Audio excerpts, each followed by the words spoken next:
వికారాబాద్ జిల్లా కేంద్రంలో మానవత్వాన్ని కలిచివేసే ఘటన ఆలస్యంగా వెలుగులోకి వచ్చింది.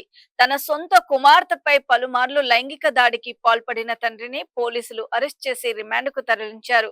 బాధిత బాలిక పాఠశాలలో ఇబ్బందులకు గురవుతున్న విషయాన్ని గమనించిన ఉపాధ్యాయులు ఆరా తీయడంతో ఈ ఘటన బయటపడింది. నిందితుడు అసభ్యకరమైన ఫోటోలు, వీడియోలు చూపించి బాలికపై లైంగిక దాడులకు పాల్పడినట్లు పోలీసులు తెలిపారు. వైద్య పరీక్షల అనంతరము బాధితురాలిని భరోసా కేంద్రానికి తరలించి కేసు నమోదు చేసి దర్యాప్తు కొనసాగిస్తున్నారు.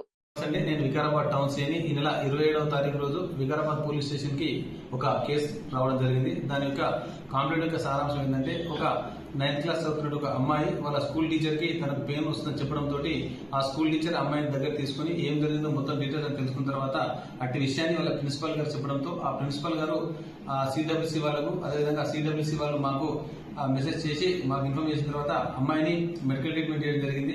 మెడికల్ ట్రీట్మెంట్ లో అమ్మాయికి ఫిజికల్ గా అబ్యూస్ జరిగినట్టు నిర్ధారణ అయింది. సో దానివల్ల కారణం వాళ్ళ సొంత తండ్రి అయిన జగన్నాథ్ అని తెలియడంతో అతని పైన కేసు నమోదు చేయడం జరిగింది.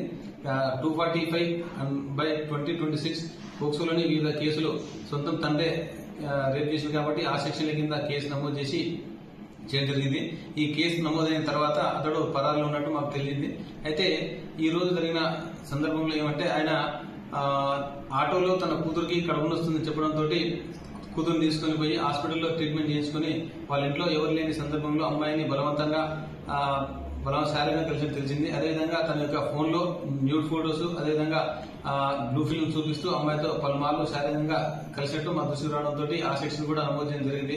ముఖ్యంగా ఈ టీచర్స్ కు, పిల్లలకి చెప్పే విషయం ఏంటంటే, మీ దగ్గర చదువుతున్న స్టూడెంట్ ఎవరైనా సరే యాక్టివ్ గా ఉండి సడన్ గా ఒకటేసారి మూడ్ ఆఫ్ అయితే, వాళ్ళకు బాడీలో ఎలాంటి మార్పులున్నా, ఒంటరిగా ఉన్నా వాళ్ళు దయచేసి దగ్గర తీసుకుని దానికి గల కారణాలు తెలుసుకుని ఇటువంటి విషయాలు మా దృష్టికి తీసుకొస్తే నిందితుడు ఎవరైనా సరే వాళ్ళ పైన కఠినమైన చర్యలు తీసుకుని పోలీసు వాళ్ళు ముందే ఉంటారు ఇలాంటి చర్యల పైన.